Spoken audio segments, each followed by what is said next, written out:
Hello, meio a semana. Não, hoje é terça. Hoje é terça. Hoje tá adiantada, é gente. que é 15 anos, eu tô ansiosa 15 pra anos de chegar falando quinta-feira. nisso. Quinta-feira, mas hoje a gente já tá comemorando. Estamos comemorando a semana inteira, né, Luquinha? Boa tarde. Eu já quero comer bolo, cantar parabéns, já quero fazer Você tudo. gostou?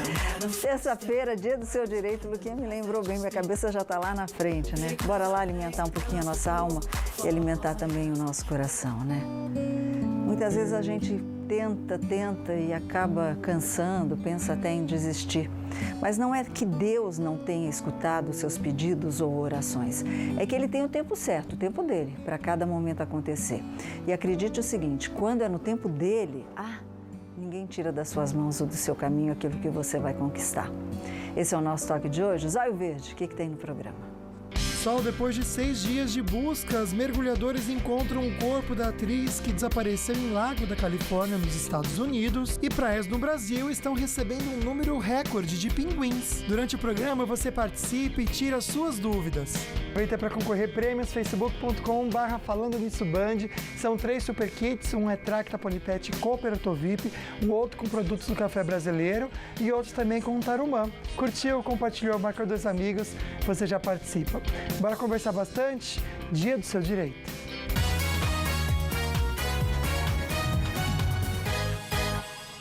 Eu, para variar com meu celular, que eu esqueço às vezes de tirar o som. Bom, você está precisando de crédito, entrou a pandemia, Luquinha, apertou tudo, apertou demais. Aí você pensa assim, será que está na hora, será que é uma hora boa de pegar um crédito, um dinheiro? Como sair do sufoco, como conseguir um crédito agora na pandemia? Pois é, ele está aqui, juntinho com a gente, via Skype, direto. Da onde você está, Rony? O Rony Quintiliano Alves, que é da Sicredi, gestor de negócios da Sicredi. Você está em que parte do país? Eu estou em São José hoje. Você está em São José? Hoje eu estou em casa. Tá pertinho. Então você está do ladinho, né? Hoje sim, então eu estou próximo de vocês aí. Tá? Então tá bom. Só que antes da gente falar dos créditos, sempre tem a nossa enquete, né, Luquinha? Tem sim, você de casa pode participar, é só você acessar o @falando nisso Band, acessar os stories e responder pra gente. Você sabe como conseguir crédito na pandemia? 84% não sabe. Está precisando de dinheiro? 94% diz que sim. Então você pode fazer suas perguntinhas na caixa de perguntas por aqui também. Muito legal. Rony, aquela pergunta que todo mundo se faz, né? Tem muita gente que perdeu o emprego, tem muita gente aí que viu a situação financeira piorar demais, né? É uma época ideal para quando está demais de apertado, pegar algum tipo de crédito, algum dinheiro emprestado? Então, Sol, falar que está difícil para todo mundo seria ser um profeta do óbvio, Sim. Né? Com certeza está difícil. Não é o melhor momento para se tomar crédito, dependendo do que você vai fazer, mas não é a pandemia que mudou isso, né? O crédito tem que ser tomado de forma consciente, você tem que ter um propósito para ele e, como eu já comentei em outras vezes, você tem que ter uma definição do que vai fazer com esse recurso e de que forma você vai devolver ele para a instituição, né? Toda instituição vai te dar crédito, vai conceder crédito a você baseado na sua utilização e de que forma você vai devolver esse valor para a instituição, né? Não existe dinheiro de graça, né? Aquilo que se pega não se paga, né, Luquinha? Olha só que interessante, Rony, essa pergunta. A querida disse que está com o nome negativado e quer saber como conseguir um empréstimo, sendo que ela está trabalhando, não está dando conta de pagar. As informações negativas, né, de cadastro, elas não permitem que se tomem crédito na maioria das instituições hoje, né? Porque, como a gente estava falando anteriormente, toda instituição vai buscar se você vai devolver e quando você vai devolver o recurso que você tomou, né?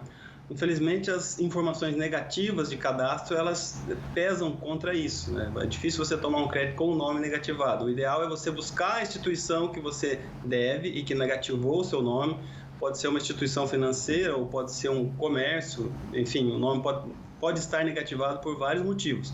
Então, procure primeiro regularizar essa situação, renegociando, repactuando, alongando o seu contrato e, após isso, você busca outras opções.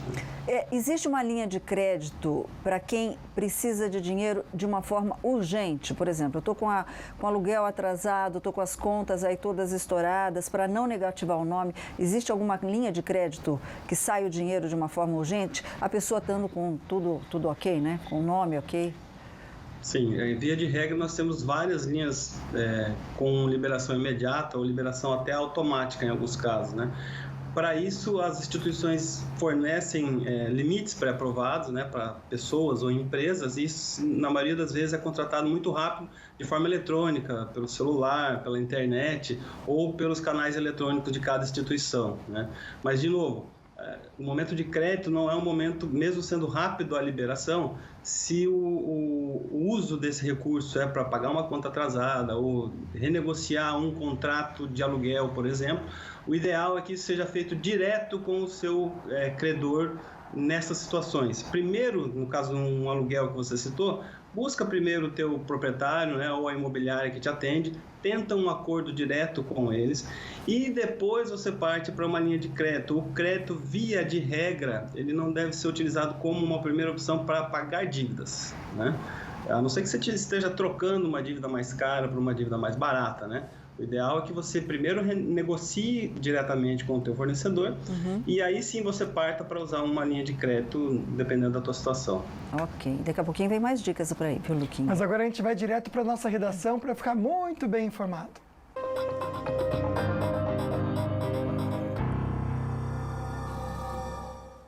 Em um acordo firmado com a Procuradoria-Geral da República, o ex-secretário de Saúde do Rio de Janeiro, Edmar Santos, entregou provas que confirmariam a participação do governador Wilson Witzel em um esquema de corrupção. Os detalhes agora com o nosso repórter Israel Goldenstein, que já está posicionado na redação do Falando Nisso. Muito boa tarde, Israel. Tudo bem, Sol? Boa tarde para você, boa tarde para o Lucas e para quem acompanha o Falando Nisso. O que chama atenção, né, Solange? Que o Rio de Janeiro é uma bagunça em questão de política.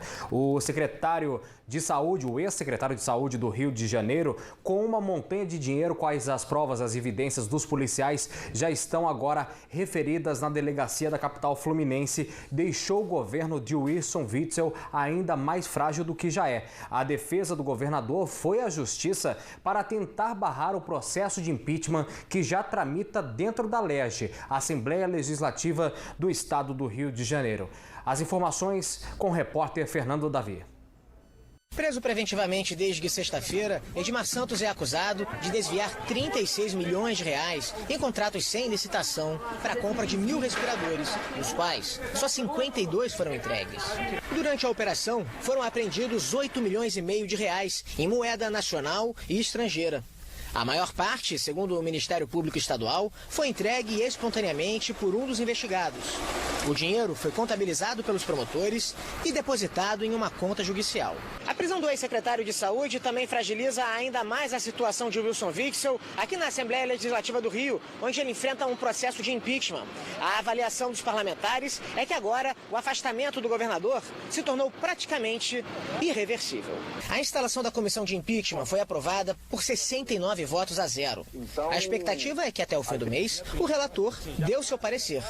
Se 36 dos 70 parlamentares votarem pela admissibilidade do processo, Witzel será afastado provisoriamente do cargo e uma nova comissão, com deputados e desembargadores, será formada para bater o martelo sobre o destino do governador.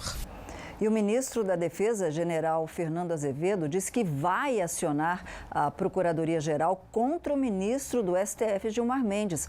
Foi a declaração de Gilmar que causou um certo desconforto, né, Israel? É isso, Solange. Não só ele, mas também o ministro do Gabinete de Segurança Institucional, Augusto Heleno, que deu uma declaração com exclusividade hoje pela manhã na Rádio Bandeirantes, dizendo que repudia as ações e principalmente as falas do ministro do Supremo Tribunal Federal, Gilmar Mendes, que ele criticou também o comando Gilmar Mendes, em dias atrás, da saúde, disse que o Exército está se associando a um genocídio, fazendo referência às mortes da Covid-19 no país. Quem tem mais informações a respeito de todo esse imbróglio dentro de Brasília é o repórter Valteno de Oliveira. A decisão de encaminhar uma representação ao procurador-geral contra o ministro Gilmar Mendes foi anunciada em nota conjunta assinada pelo ministro da Defesa, Fernando Azevedo e Silva, e pelos comandantes da Marinha, Exército e Aeronáutica. Trata-se de uma acusação grave, além de infundada, irresponsável e, sobretudo, leviana. O ataque gratuito às instituições de Estado não fortalece a democracia. Na atual pandemia, as Forças Armadas estão completamente empenhadas justamente justamente em preservar vidas. Eles se referem à declaração do ministro do STF, feita no último sábado, durante uma transmissão da revista Isto É na internet. Gilmar Mendes criticou a atuação das Forças Armadas no Ministério da Saúde, que tem vários militares em postos-chave e desde maio é comandado interinamente pelo general Eduardo Pazuello. Ontem, Gilmar Mendes publicou elogio às instituições por quem, nas palavras dele, tem respeito e admiração, mas manteve o tom das críticas. O Ministério da Defesa vai acionar a Procuradoria-Geral da República para tomar medidas contra Gilmar Mendes, mas o PGR Augusto Aras deve encaminhar o caso ao Senado, que é quem julga ministros do Supremo. E a Polícia Federal cumpre desde cedo 7 mandados de busca e apreensão numa operação que apura crimes eleitorais e lavagem de dinheiro envolvendo o deputado federal Paulo Pereira da Silva, mais conhecido aí como Paulinho da Força. A ação, que ocorre em São Paulo e Brasília, foi autorizada pela primeira zona eleitoral de São Paulo e se baseia na delação premiada de executivos do grupo JIF. A investigação apura doações não contabilizadas no valor de R$ 1.700.000 entre os anos de 2010 e 2012, por meio de pagamentos em espécie e serviços não prestados por um escritório de advocacia. Luquinha. Fora do tempo, mas também fora das estradas. E eu sei que na Tamoios, nesse momento, aliás, a câmera que a gente tem para você em casa mostra uma chuvinha mesmo. Não estava assim. Tempo instável por lá, né, Israel? Super instável, Lucas, e tende a piorar. Segundo a Polícia Rodoviária Estadual, a chuva vai acontecer com força na rodovia dos Tamoios a partir das 4 horas da tarde. Portanto, tanto a Polícia Rodoviária Estadual quanto a concessionária Tamoios já falam para manter o alerta ligado ao motorista que vai descer a serra ou subir em direção a São José dos Campos neste momento. Temos as obras que continuam no quilômetro 64, 65 e no quilômetro 70, mas por lá tem esse problema da chuva que deve aumentar gradativamente no início, ou melhor, no decorrer da tarde desta terça-feira. Trecho de Planalto flui bem, não tem nenhuma chuva contabilizada agora pela concessionária Tamoios. A rodovia Presidente Dutra, com trânsito fluindo bem em ambas as direções, o motorista faz uma boa viagem, sentido São Paulo ou sentido Rio de Janeiro. Lucas. Obrigado, Israel. Que delícia ficar em casa com esse tempo, né? E as temperaturas devem despencar no sul e no sudeste do país nessa terça-feira, mas não vai dar nem tempo de reclamar, viu, gente? Logo já sobe de novo, a gente confere agora na previsão do tempo. Para agora à tarde, então.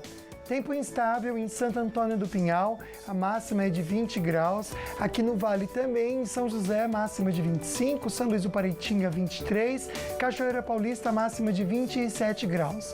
Litoral, tempo instável, máxima de 27 em Ubatuba, também em São Sebastião, máxima de 26, em Taubaté, hoje à tarde, máxima de 25, amanhã 23, mas depois já começa a subir de novo, como eu falei, tempo instável, tanto que sábado a máxima chega a 28 graus, com sol entre poucas nuvens. E o corpo da atriz Naya Rivera é encontrado em um lago, a gente já comenta com você. E hoje aqui no programa também tem dicas de energia ao vivo, hein? Com a EDP no Minuto Energia.